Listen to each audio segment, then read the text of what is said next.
kayaknya keluar lagi, enggak? Ada? Ada ya? Syam? Ya. Assalamualaikum Ustaz. Insyaallah. Silakan.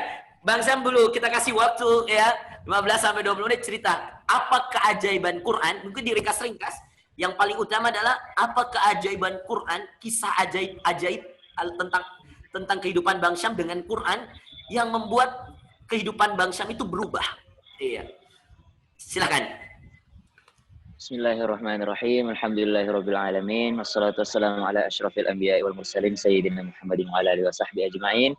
Teman-teman sekalian, pengajian virtual lewat Zoom yang dimuliakan Allah, para pecinta Quran, para ahlul Quran yang dimuliakan Allah. Tidak harus menjadi seorang penghafal Quran supaya menjadi sahabat Al-Quran.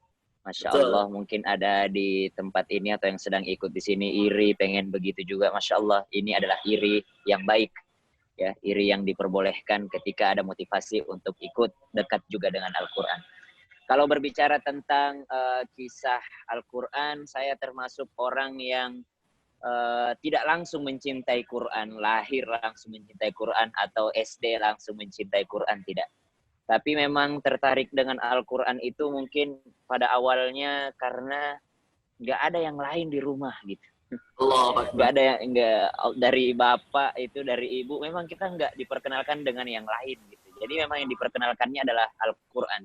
Kami sudah bisa membaca Al-Quran sebelum masuk SD, dan ketika kelas 1 SD udah ikut tingkat nasional Festival Anak Soleh, Tartil pada saat itu. Tapi belum bisa disebut dengan dekat dengan Al-Quran. Orang tua kami yang dekat dengan Al-Quran. Tapi kami sendiri, kami ikut itu karena ya ngejar hadiah, ngejar penghargaan, ya. Anak kecil yang senang dibangga-banggakan sama orang tuanya. Ya mungkin itu belum bisa disebut dengan dekat dengan Al-Quran, Ustaz, ya. Jadi kalau orang tua kami memang dekat dengan Al-Quran karena mereka mendorong anak-anaknya untuk dekat dengan Al-Quran. Bahkan kelas 6 SD mau ujian nasional, bapak saya itu langsung ngomong, udah berhenti sekolah, langsung hafal Quran. Tahu nggak teman-teman sekalian, gara-gara apa bapak saya itu suruh saya berhenti sekolah? Bapak saya main ke sekolah, ketika sampai di sekolah, dia lihat teman-teman saya ini sudah mulai cinta-cinta monyet, Ustaz. Jadi ketika mulai cinta-cinta monyet begitu, langsung bapak saya merasa khawatir. Kata bapak saya, tidak bisa kubiarkan ini. Langsung kasih masuk di penjara anakku. Penjara suci, pondok alias pondok. Masya Allah. Kelas 6 SD, langsung diculik, langsung diambil. Udah mau ujian nasional, tidak sempat ujian SD, langsung dimasukkan ke Madrasatul Quran Al-Imam Asim, Hidung Mariolo. Ya, Ustaz Haji Syam Amir Yunus. Bersama dengan sahabatnya bapak itu. Mamaku menangis di rumah. Kata mamaku, mau jadi apa anakku? SD saja tidak lulus. Kata mamaku, mau jadi apa anakku? Mau kau jadikan apa? Mau kau jadikan seperti kau? Artinya mamaku tuh ngomong ke bapak kan, mau kau jadikan apa anakku? Anakku pintar di sekolah, ranking. Tiba-tiba kau suruh berhenti sekolah. Kau suruh menghafal Al-Quran. Kata bapakku, tidak apa-apa, Al-Quran segalanya. Pokoknya yang penting hafal Quran dulu. Hafal Quran terserah mau belajar apapun, terserah, yang penting ada Qurannya dulu. Quran itu 50% dari seluruh ilmu yang ada di muka bumi ini, kata. Pokoknya Al-Qurannya saya, kata bapak. Kata ibu, anaknya tetangga masuk SMP ini, anaknya tetangga ini begini-begini, anakku kau masuk. Mau jadi apa nanti, kasihan anakku ini? Mau jadi marbot masjid, begitu kata ibu. Mau jadi marbot masjid, Masya Allah. Tapi lama-kelamaan saya masuk di Al-Imam Asim itu, Ustaz, bersama dengan adik saya kelas 4 SD. Akhirnya ibu itu lama baru luluh. Baru menerima anaknya masuk pesantren. Tapi ternyata keajaibannya itu adalah malah ibu yang lebih kuat dibanding bapak. Bapak itu seminggu sekali datang ke pondok buat nengokin, ambil baju kotor. Padahal dulu SD bapak yang bawa. Bapak yang bawa. Dan bapak yang anak pondok, mama yang tidak pernah mondok sama sekali. Iya, betul. Ternyata Setiap pekan datang, setiap Jumat datang, cucikan bajuku. Karena saya cuma berdua sama adik itu yang menghafal, anak kecil. Yang lain udah dewasa semua, Ustaz. Karena pondok kami dicampur, nggak pakai kelas. Karena khusus Quran saja, Quran tok. Nggak ada kelasnya, nggak ada apa segala macam. Bapak datang, ibu kenapa mamaku tidak pernah datang ini? Tidak pernah datang mamaku, Ustaz. Akhirnya waktu liburan saya pulang ke rumah. Sampai di rumah, apa dia bilang mamaku, kenapa kau pulang? Siapa yang rindu? Lah, haulah. Mamaku bilang, kenapa kau pulang? Siapa yang rindu? Di situ saya bilang, kenapa ini? Mending saya di pondok. Kupikir mamaku rindu. Tidak ada. Ternyata pas dewasa, pas dewasa kami baru dikasih tahu, Ustaz. Itu mama, kalau kau pulang, mama menangis di kamar itu kalau kau berangkat lagi ke pondok. Tapi mama kuat-kuatin. Karena mama berusaha supaya kau merasa, oh tidak rindu ji mamaku, jangan saya pulang. Supaya kau betah di pondok. Jadi setiap saya pulang, Ustaz, ke rumah itu selalu dibikin rumah lebih menyeramkan dibandingkan pondok. Jadi kalau di pondok kita harus bangun subuh, di rumah itu harus bangun tahajud. Jadi selalu anaknya berpikir, mending saya di pondok daripada di rumah. Iya, iya, iya. Iya, Ustaz. Di pondok itu tidak diwajibkan. Pokoknya di pondok itu yang sunnah, yang wajib. Jadi tidak diwajibkan sholat sunnah, tidak diwajibkan. Kalau di rumah wajib sholat duha, wajib sholat tahajud. Saya bilang, mending saya di pondok daripada di rumah. Ternyata itu mereka itu, ya Allah, itu udah mereka siasati semua saat itu, orang tua kami itu. Kemudian pas kalau sudah mau habis liburan, itu mereka itu selalu berpura-pura bertengkar di hadapan kami. Masa? Jadi Sampai segitu ya? Iya, sampai segitunya, Ustaz. Kenapa? Kami baru tahu pas bertengkar? Kenapa? supaya kami merasa ini rumahku nerakaku, bukan rumahku surgaku. Oh. Jadi selalu ada pikiran, kenapa ini bapakku sama mamaku selalu berkelahi, berantem, apa gara-gara saya ada di rumah apa. Jadi kami anak-anak berkata, udah pulang aja kita ke pondok, ayo kita pulang aja ke pondok. Pulang aja, jadi tidak pernah kami disuruh. Bukan mereka yang nganter kami, itu maksudnya kami memang, mak saya mau pulang walaupun belum habis libur kadang-kadang, Ustaz. Aduh. Ternyata itu baru terjawab setelah kami dewasa, Ustaz. Baru mama itu kasih tahu, kata mama, pulang kau nak rindu bapakmu, pulang kau nak rindu mamamu. Tanya dulu tidak pernah rindu, baru diceritakan semua, Ustaz. Masya Allah. Subhanallah, bahwa dulu mereka membuat-buat itu supaya kalian betah di pondok dan merasa rumah ini tidak betah gitu ya. Rumahku ini tidak ada sakinah. Saya cuma merasakan sakinah di pondok. Di rumahku tidak ada betul sakinah ini. Namanya maskan, tapi tidak ada sakinah. Padahal itu dibuat-buat sama mereka, Ustaz. Subhanallah. Dan ternyata, wah, alhamdulillah, ala kulli hal, Ustaz, kalau dibilang keajaiban Al-Quran, saya masuk Trans TV tidak lain dan tidak bukan karena bacaan Al-Quran. Saya tidak bisa bayangkan bagaimana Allah akan mengangkat derajat saya di hadapan manusia ini seandainya saya mengerti isi Al-Quran yang sebenarnya. Baru saja bacaannya saya bisa, Ustaz, sudah bisa masuk ke TV. Apalagi kalau saya mengerti maknanya pada saat itu. Saya kan masuk TV itu, Ustaz, gara-gara nulis tema dulu. Nulis tema, Ustadz Maulana berangkat haji. Ustadz Oki sendirilah di Trans TV. Akhirnya kata produsernya, kau bisa ngaji, Syam? Bisa, Om. Kata, mau nggak tampil di TV baca 1 ayat 2 ayat? Saya bilang, boleh. Tampillah saya 1-2 ayat. Saya bilang, jangan kan 1-2 ayat, 1 juz, 2 juz, ku abah gitu. Anak pondok ini. Kita selalu pergi mengaji orang mati, baca 3 juz, 4 juz. Iya, betul. Jangan 1-2 ayat.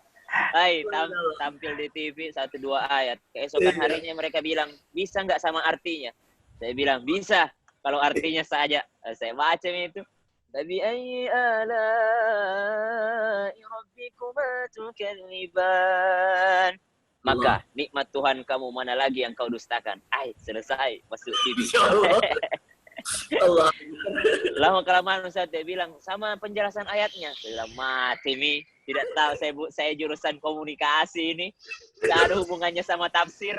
Allah. Jurusan komunikasi kami tidak mengerti saya. Tapi aku bilang kesempatan ini bagaimana caranya? Oh, Masya Allah. Akhirnya saya WA lah teman-teman yang mungkin kuliah di Azhar, teman-teman yang jurusan tafsir, saya tanya-tanya semua. Akhirnya besok tampil. Pertama tampil dikata-katain saya, Ustaz. Apa itu kanebo kering ceramah? Kanebo kering. Kaku, Ustaz. Tidak pernah ceramah sebelumnya. Khutbah saja saya kabur, apalagi ceramah. Khutbah saya disuruh imam Jumat itu. Saya selalu itu terlambat datang. Saya masuk di dalam ruangan imam itu. Tidak mau saya keluar. Jangan sampai khotibnya terlambat. Khotibnya terpaksa kita jadi naib. Tidak pernah saya mau cepat itu. Iya. Paham. Jadi nanti terakhir baru keluar ya. Pokoknya kalau sudah pasti khotibnya datang baru saya keluar. Saya kan imam di Kubah Masjid. Itu di Kubah Masjid tidak mau Kak muncul pokoknya kalau tidak ada khotibnya di situ dulu. Kalau ada khotibnya baru Kak masuk. Karena jangan sampai tidak datang, tidak mau kita naik. Iya. Apa mau dibilang di atas itu? Kalau imam, diambak tongi ayah andalan tuh. Kalau imam kan enggak kelihatan jorang. Tapi Iya, kalau ceramah setelah haula. harus lihat masalahnya, betul. Iya. Tapi Masya Allah. itulah keajaiban Al-Quran, Ustaz. Tidak pernah saya dapati orang yang betul-betul meralat gitu. Meralat. Saya itu sawal. Melarat atau meralat sawal? Melarat Oh, melarat. cikatku. Melarat Cikatku. Tidak pernah betul-betul saya dapat teman itu yang betul-betul melarat kalau dekat dengan Al-Quran. Ya, Betul. paling tidak pernah jika kelaparan, Ustaz. Walaupun mungkin saya juga pernah rasakan tidak ada uang, tidak ada apa, tapi tidak pernah tonjek lapar, Ustaz. Selalu memang dia ada orang kayak kasih makan. Ada tuh kayak saya di Jakarta itu tidak pernah minta uang sama orang tua, kadang 50.000 mami di rekening, tidak bisa ditarik. Tapi masih ada di kantin yang bisa diutangi. Bayangkan Ustaz, kalau tidak ada kantin yang bisa ngutang, di mana kita makan di kampung? Dan kadang-kadang kalau yang mengutang itu imam, dia bilang penjaga kantin, ijam beki Ustadz bayar. Coba. Doakan lah. Masalahnya Ustadz, ini di PT IKI, imam semua. Jadi itu kasihan itu kantin itu. Memang kasbon itu, saya ingat sekali itu Mas John itu. Memang Mas John itu kantin penuh keikhlasan memang. Berapa uangmu itu mau bayar. Legendaris. Jadi tidak pernah memang Ustaz saya rasakan yang namanya kelaparan. Kalau tidak punya uang, saya sering merasakan Ustaz. Tidak punya uang, tapi kalau yang namanya kelaparan pasti ada. Pasti ada. Tidak pernah itu Allah biarkan hambanya tidak makan gitu. Kalau masih ada memang umurnya, pasti masih ada rezekinya. Ada ulama Ustaz bisa kita kisahkan sebentar itu, yang ulama yang di padang pasir, dia mau tes itu masalah rezeki. Dia duduk di situ tidak mau cari makan, tidak mau apa segala macam. Tiba-tiba ada kabilah yang paksa dia makan. Sampai disuapin, dia bilang ternyata begini cara Allah, kalau belum habis rezeki tidak meninggal dunia orang. Itu jadi kalau dekat memang sama Al-Quran, betul keyakinan itu bertambah, insyaallah. Apalagi rezeki itu bukan hanya uang, Ustaz. Bertemu dengan kita, Ustaz Fakhrul Razi, Ustaz Sawal, Ustaz Cuping, teman-teman sekalian, Masya Allah. Rezeki semua itu dari Quran semua. Setiap hari penuh keajaiban, Ustazku, setiap hari. Seandainya mungkin tidak dekat ke dalam Al-Quran ini, depresi, Mak. Subhanallah. Sudah semua kawin temanku. Uang ada, mobil ada, rumah ada. Tidak ada istriku, Ustaz. Gila, Mak. Ini seandainya bukan karena Quran. Senang sekali Bang Cuping ketawanya di atas. Cuping juga pernah bilang begitu dengan nada yang berbeda. Pokoknya dia bilang, kalau tidak dengan Quran ini Ustaz, aduh saya sudah stres di mana-mana dibully. Saya ingat itu kayak gitu. Ekstrim, karena antum bilang seandainya tidak ada Quran ini saya sudah depresi itu bahasa. Iya, ya Allah. Jadi benar-benar itu kalau ada doanya Nabi itu, Allahumma ja'alil Qur'an rabi'a qalbi wa nura sadri wa jalaa'a ahsani wa dhahaba hammi gitu. Jadikan Quran penyejuk hati, obat hati, pelapang dada. Jadi benar-benar lapang dada kita kalau udah dekat dengan Al-Quran. Itu keajaiban terbesarnya yang kurasakan Ustadz, kelapangan dada. Biar tidak ada uang, tapi selalu merasakan bahwa rezeki itu bukan hanya uang. Kemudian kenapa tadi kubacakan abasa itu tentang orang tua yang berpisah dengan anaknya, saudaranya, karena tidak pernah saya melihat cinta dari manusia ke manusia lainnya melebihi cintanya orang tua kepada anaknya. Tapi pas kubaca ayat itu, saya bilang bahkan cinta sebesar itu pun akan terpisah di hari kiamat. Jadi benar-benar dimainkan perasaan kita dengan ayat itu. Tiba-tiba Allah katakan lagi, wujuhu yawma idzin musfirah, dhahikatun mustabsyirah. Tapi nanti ada juga orang yang berkumpul ketawa-ketawa gitu sama keluarganya. Nah, itu yang bisa bikin saya pernah tanya orang tua aku, Ustaz. Karena 3 bersaudara Hafiz pada saat itu, saya, Salahuddin sama Afifuddin. Abi antum memang Hafid juga? Apakah Abi antum juga Hafid? Subhanallah. Dari kakek almarhum baru meninggal kemarin bulan Ramadan. Saya tanya bapak, Pak, kakek Hafiz, bapak Hafiz, saya sudah, Salahuddin sudah, Afifuddin sudah. Ini adikku yang nomor 4 ini, Ustaz, Fatimah ini perempuan, jago matematika, Ustaz. Jago matematika. Saya bilang sama bapak, kenapa harus jadi penghafal semua? Tidak harus kayaknya orang jadi penghafal. Apa jawabannya bapak aku, Ustaz? Langsung bapak aku bilang begini, seandainya nanti kita sudah berada di depan di padang mahsyar, mau masuk surga, baru ada adikmu di belakang ketinggalan, mau kau tanggung jawab? langsung gak terdiam. Betul. Dia bilang, pokok tanggung jawab kalau kita sudah di depan surga, baru adekmu ada ketinggalan di belakang. Lah, saya bilang tidak bisa, maaf. Wallahu a'lam. Saya bilang tidak bisa menyerah. Langsung di situ saya pikir, Ustaz. Karena saya sempat kepikiran, anakku tidak usah hafiz. Kan anakku saya tidak usah hafiz, biarlah saya dapat kerasnya bapakku. Tapi pas bapakku bilang begitu, Ustaz, saya langsung ngomong, ya Allah, anakku juga harus, cucu-cucuku juga harus, saudara-saudaraku juga harus. Subhanallah. Subhanallah. Keajaiban Al-Quran, Ustaz. Mempererat hubungan, memperlapang dada, mempererat silaturahim. Pokoknya siapa yang ada Quran, pasti didekatkan dengan sahibul Quran juga. Masya Allah, tabarakallah. Subhanallah, subhanallah. Masya Allah, tabarakallah. Apakah antum rela adik antum ketinggalan? Allahu Akbar. Itu kalimat yang Iya. dari seorang ayah yang jadi akhirnya adik antum sekarang masih ngafal yang Fatimah ini. Fatimah malah paling cepat saat selesai 30 juznya, cuma 9 bulan. Allahu Akbar.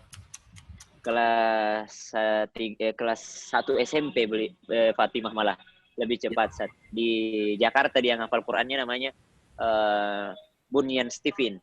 Oh, subhanallah. Yang menemukan metode sensing, thinking, introvert, extrovert. Ya, Stephen. Namanya itu siapa? Saya lupa. Punya itu Stephen yang masalah psikologi, betul. Subhanallah. Masya Allah. Tabarakallah. Nah, teman-teman yang dimuliakan Allah, dari Syam tadi, waduh banyak nih kisah hikmah luar biasa. Yang pertama yang paling membuat saya bersedih itu ketika tadi kalimat, apakah kalau kita sudah di depan surga, antum mau melihat adik antum ketinggalan? Itu kalimat yang tidak akan ada yang mengatakan itu kecuali orang yang punya keyakinan yang luar biasa dengan Quran, teman-teman. Yang kedua, andaikan tidak ada Quran, kita mungkin sudah depresi dengan masalah-masalah kita. Termasuk yang belum nikah, yang punya utang, dan seterusnya. Itu juga poin kedua. Ini hikmah yang luar biasa. Poin ketiga, teman-teman. Kata Ustadz Syam tadi, dengan Quran, dan ini saya rasakan betul juga ketika di Sudan. Dengan Quran, tidak akan pernah ada orang yang melarat. Tidak akan pernah. Minimal sekali tidak pernah kekurangan rezeki. Subhanallah. Saya rasakan betul ketika di Sudan, pengantin baru, semester 5, menikah, bawa istri ke Sudan, tidak ada uang dan seterusnya, ada saja sumber rezeki asal dekat dengan Quran. Itu poin yang ketiga. Poin yang keempat yang terakhir yang saya ambil dari Ustadz Syam yang juga sangat luar biasa sekali, bahwa nanti di akhirat ya, orang yang sebesar itu cintanya saja sama kita, orang tuanya Ustadz Syam yang sampai kemudian membuat-buat pertengkarannya di depan anak-anaknya agar anak-anaknya betah di pondok. Yang menarik Ustadz Syam yang dari SD dibawa ke penjara suci tadi yang katanya di situ adalah tempat yang terbaik untuk menghafal Quran. Antum lihat apa kata mereka? Itu lebih baik ya daripada kemudian dia di rumah. Bahkan orang tuanya tidak berharap lagi anaknya ranking dan seterusnya. Yang jelas dia masuk pondok dan menghafal Quran. Kalimat yang paling luar biasa ketika kemudian Ustadz Syam mengatakan bahwa nanti di akhirat juga ketika ayat dibacakan yauma yafirrul mar'u min akhi, bahwa ini orang yang kemudian sudah sama-sama dengan Quran, ayah Quran, anak Quran, tapi tetap ayat Allah, yauma yafirrul mar'u min akhi wa ummihi wa abih, hari di mana Allah pisahkan, dilarikan seorang ayah dari anaknya, anak lari dari ayahnya, wa ummihi wa abih, ya, min akhi dari saudaranya, dari ibunya, dari bapaknya, wa sahibatihi dari istrinya, wa banih dari anaknya. Subhanallah. Akan Ustadz Syam ingin mengatakan pada kita bahwa yang sangat dicintai di dunia masih ada kemungkinan besar kita berpisah di akhirat. Ini dengan Quran. Bagaimana dengan orang-orang yang kemudian jauh dari Quran?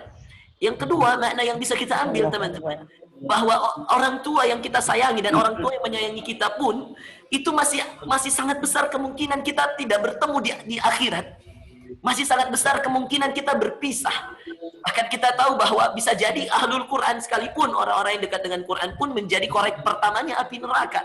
Dalam hadis yang pertama kita sering mengetahui itu. Tetapi subhanallah, ada ayat yang kemudian dilanjutkan tadi, wujuhun yauma idzin musfirah. Tapi ada wajah yang akan saling berseri-seri ketika bertemu. Seakan mengingatkan kita pada ayat dalam surah At-Tur. Al-akhillau yawma idzin ba'dhum li ba'dhin aduun illal muttaqin. Orang-orang yang kemudian saling orang-orang yang kemudian saling mencintai karena Allah, satu sama lain di antara mereka akan saling membenci. Ya, illal muttaqin, kecuali orang yang bertakwa. Surah At-Tur ya, betul ya? Betul ya? Iya, Ustaz. Subhanallah. Ya Allah, ya Rabbi. Subhanallah. Nah teman-teman yang dimuliakan Allah Azza wa Jal, itu tadi ya nasihat singkat dari Ustadz Syam. Karena Syam sudah harus kuliah, ini kita maklumi karena jomblo ini harus kuliah. Ya. Apalagi dia dulu jurusan komunikasi, jadi biarlah dia menekuni Al-Quran supaya bisa menambah bahan ceramahnya dan insya Allah lebih bermanfaat lagi. Ya, saya dukung sekali Anda berkuliah terus. Saya saja masih kuliah S3 di Sudan ini, Syam. Jangan putus, ya, jangan putus ya. Tidak boleh cepat puas, harus terus belajar. Apalagi memang kita orang Sulawesi Selatan ini perantau, harus sekali layar ya tertajam sudah, tidak boleh pulang kecuali sudah sukses di luar negeri orang, di kota orang ya. Tapi Syam, izinkan saya buka 2 pertanyaan deh untuk teman-teman ya. Boleh ya untuk teman-teman. Boleh. Ya. Baik, teman-teman yang mau bertanya sama jomblo berkualitas ini, subhanallah. Saya masih berbayang-bayang siapakah gerangan. Sama Cawan Cuping dulu. Saya bilang, Cuping, saya itu berbayang-bayang siapakah gerangan akhwat yang akan beruntung mendapatkan antum. Subhanallah. Ya, silakan teman-teman angkat tangannya. Ya, boleh. Siapa yang angkat tangan? Lewat chat. Enggak, yang bertanya langsung bagus. Ikhwah, jangan akhwat. Nanti fitnah, bahaya. Ikhwah. Oke, siapa nih? Zulfikar. Oke, Zulfikar, boleh. Silakan, Zulfikar. Ya, singkat ya pertanyaannya ya. Fadhol. Bismillahirrahmanirrahim. Ya. Ya.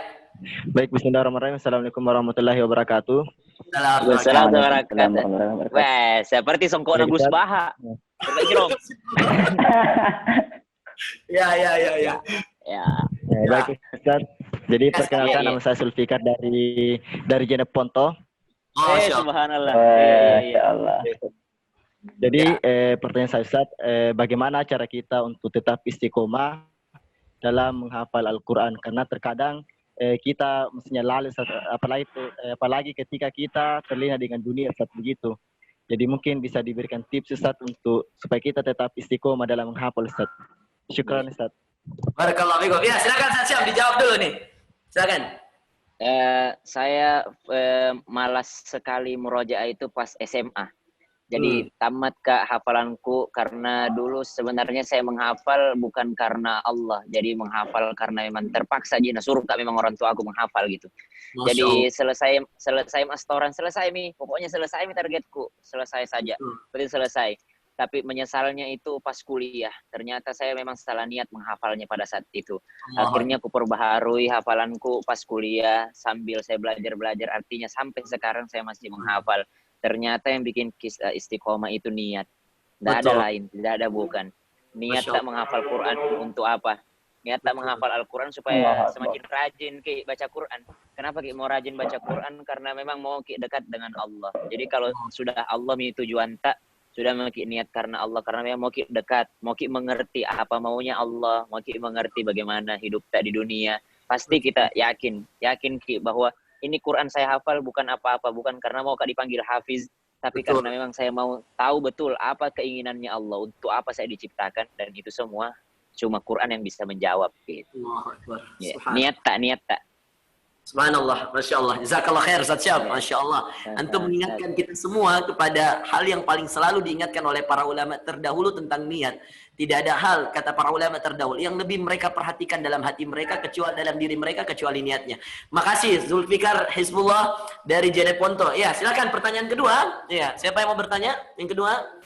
Ada yang mau angkat tangannya? Silakan.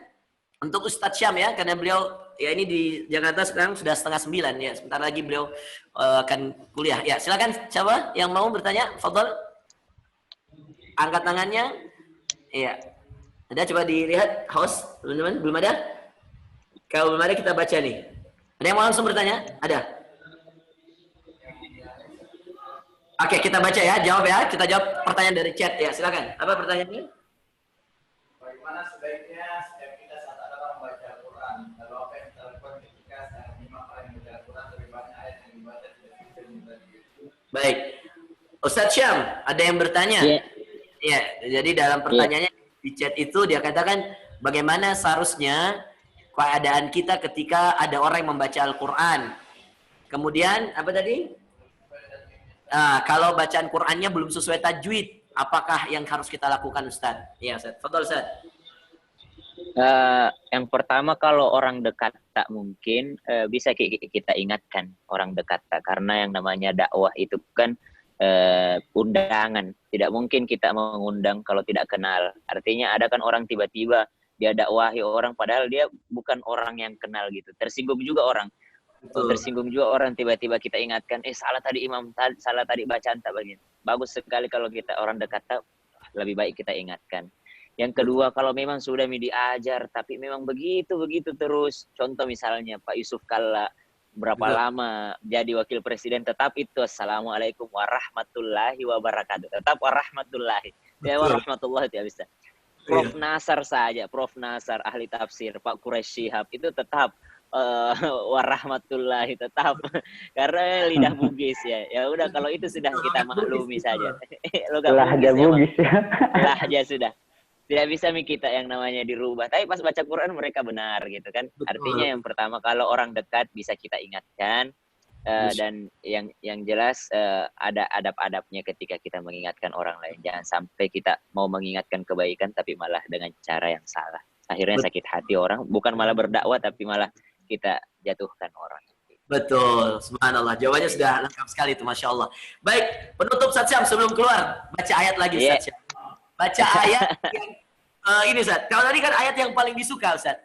Sekarang ayat yang paling membuat Ustaz Syam itu terkenang dan kenangannya tidak dilupa. Nah, nanti setelah baca cerita apa masalahnya dengan ini ayat. Ada nggak kenangan khusus dari ayat? Mungkin gara-gara ayat ini dulu saya mungkin habis waktu tidak hafal-hafal atau apa. Mungkin ada ayat kenangan yang mungkin Ustaz Syam mau bacakan ya. Silakan Ustaz, fadhol. أعوذ بالله من الشيطان الرجيم بسم الله الرحمن الرحيم إنما يستجيب الذين يسمعون والموتى يبعثهم الله ثم إليه يرجعون. Ada kisahnya ini ayat Ustaz, satu ayat Ji. Kenapa ini? Dari guru Mustamin Arsyad almarhum, Allahu yarham. Suaminya Dr. Amrah, betul.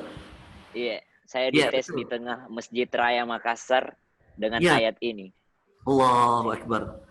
Subhanallah. Kebetulan saat itu Ustaz lancar hafalanku. Masya Allah. Langsung dites dengan ayat ini. Innama yastajibul ladzina yasma'una wal mauta. Begitu caranya Pak Dr. Mates. Dia berhenti di wal mauta. Nah, padahal ini ayat. Mestinya dia berhenti di yasma'un karena itu ada huruf mim di atasnya. Iya, wakafnya di situ, wakaf harus di situ. Wakaf harus ya, tapi kenapa almarhum rahimahullah? Di situ aku baca Ustaz, innama yastajibul ladzina yasma'una wal mauta. Mati ke apa ini? Ya. Innama yastajibul ladzina yasma'una wal mauta. Lupa. Kenapa tidak ada sekali bayangan ini ya Allah? Kenapa ini apa? Besarnya dosa aku ini ya Allah. Apa dosa aku ini? Iya.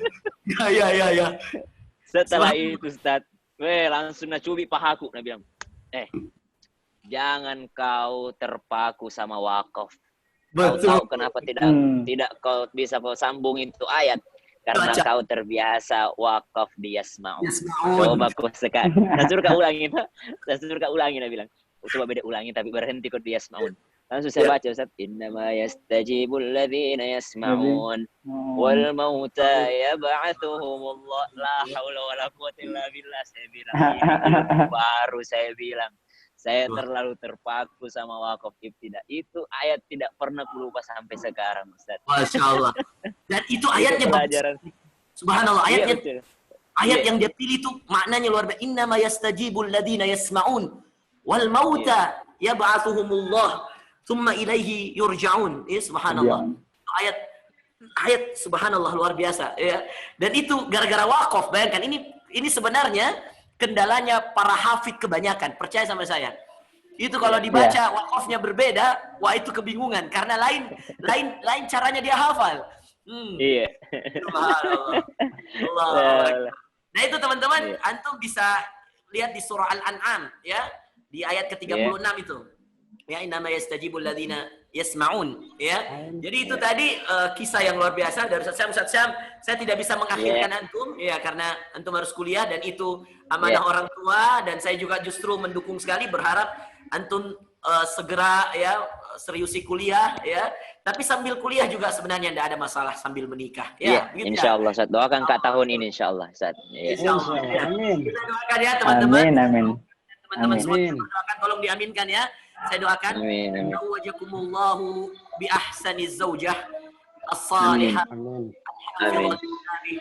Wa zawwajakum bi hurin 'ain fid dunya kama zawwajakum wa zawwajana jami'an bi hurin 'ain fil jannah insyaallah. Wa min Amin afdalihi ya Allah. wa min ajmalihin wa ja'alana imaman lil muttaqin.